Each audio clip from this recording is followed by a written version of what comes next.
Yes, I have to keep thanking you, Hayden. Thank you. An incredible evening already.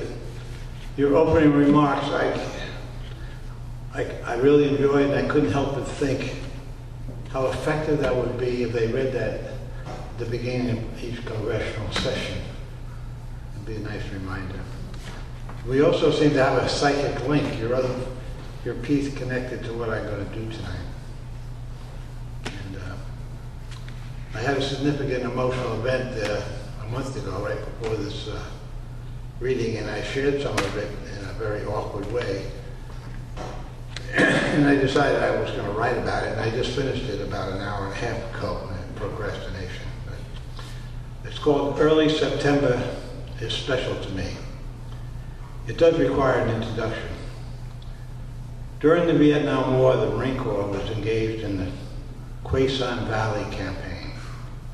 From April to November 1967, 900 Marines would die and 6,000 of the enemy would perish. In some of the most savage and horrific fighting of the war. This poem is about just 3 days of this nightmare, and I am compelled to apologize because I do not address the incredible courage, sacrifice, horror, pain, and fortitude of those that battled on the ground, while I flew above the insanity of war. This poem is about 3 of those days of the insanity I witnessed. It was over 40 years later before I personally read and learned of the personal horror on the ground. Early September is special, you see. September 4th, Mom's birthday, the day she was born. I'm using her birth to talk about Quai San and what happened with me. My mother has passed, it's okay, but it's the 900 young Marines that I mourn. September 4th, 1967.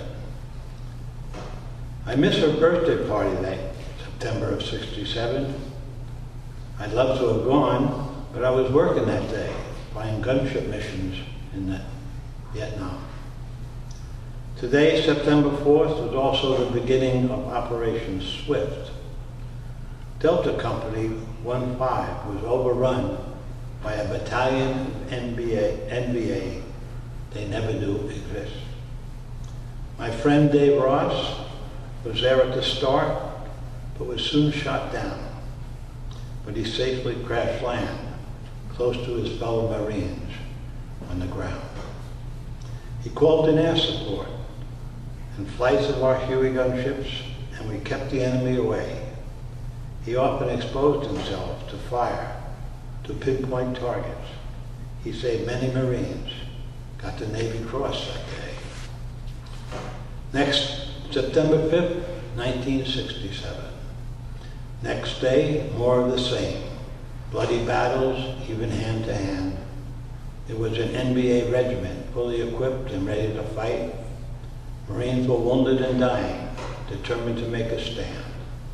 They patched up the wounded and piled up the bodies, ready for the medevac flight. My crew and I did what we could, firing rockets and guns and making run after run, till we ran out of luck. My crew chief got hit in the belly while firing his M60 gun. September 6, 1967. Next day I was returning from a mission when I got an emergency call. It was an emergency mission for Quai San. Certainly no surprise at all. My wingman had said he was low on fuel, so I sent him back to base. The Marines were being overrun, losing men, and bloodied, about to go at it face to face. When I arrived on the scene, it was chaos below, an unbelievable sight. There were hordes of NVA soldiers swarming all over our lines. It was 48 years later when I read a book interviewing those who were in the fight. The fact on the ground quoted me when on a day that's always been hard to define. The pilot cut his report short, saying enemy was swarming all over the top of the hill and I've got to get to work. He killed 23 of them before leaving to refuel and rearm. What the fact didn't know is that our helicopter was hit pretty bad and I was wounded. I'd love to have stayed. They needed more help, but we probably would have bought the farm. Those 3 days are just part of the story of living my old life. My old life. Back then, I was a patriotic American gung-ho Marine, full of rules and the way we live. Truly living the unexamined life. A very hard-drinking, pleasure-seeking missile. I'd like to fast forward 50 years exactly to these 3 days because the irony of my life is something. It really blew me away. My new life now. I am a free-thinking constitutionalist, not a patriot to be manipulated. A human being rather than a human becoming. I am an earthling first, part of a beautiful planet, attempting to foster life, almost all life, and minimize the destructive forces that surround me. So, on September 4th, 2017, yes, I still remembered my mom's birthday, while shopping at ShopRite, spending much time, I mean a lot of time.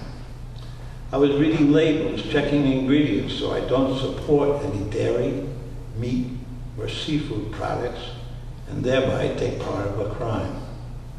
September 5th, 2017. I was out with friends and family having dinner. As I went over the menu, I was unable to order an entree. They all had dairy, meat, or seafood. So I had the lemon hummus appetizer with pita bread and rainbow radishes. I loved the hummus, but told them to take the radishes away. September 6, 2017. Oh yes, September 6. When I came home that evening and entered the kitchen, there on the counter was a jar. I had just opened with peach residue. There were fruit flies swarming all over the jar. I tried removing the jar outside, but the fruit flies were saying, no way. So I began catching them in the jar, 2, 3, 4 at a time. After about 45 minutes, I'd gotten all 18 outside. I felt fine.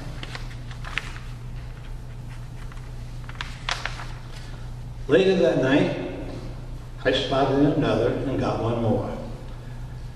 2 days later, I realized the dates and the irony and realized the score. I killed 23 human beings, and then 50 years ago to the day, I saved 19 fruit flies. If by coincidence there happened to have been 4 more flies that night, I might have been traumatized. I might be telling this to a PTSD shrink in the VA instead of reading this poem this way. Thank you for listening. You're here.